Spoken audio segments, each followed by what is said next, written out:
Hüseyin.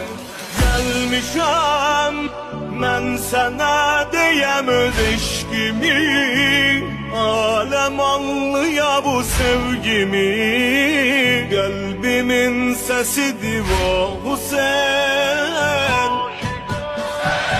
Aşıqın qətli və gözü qan ağlayır, sinəsin qəm ilə dağlayır.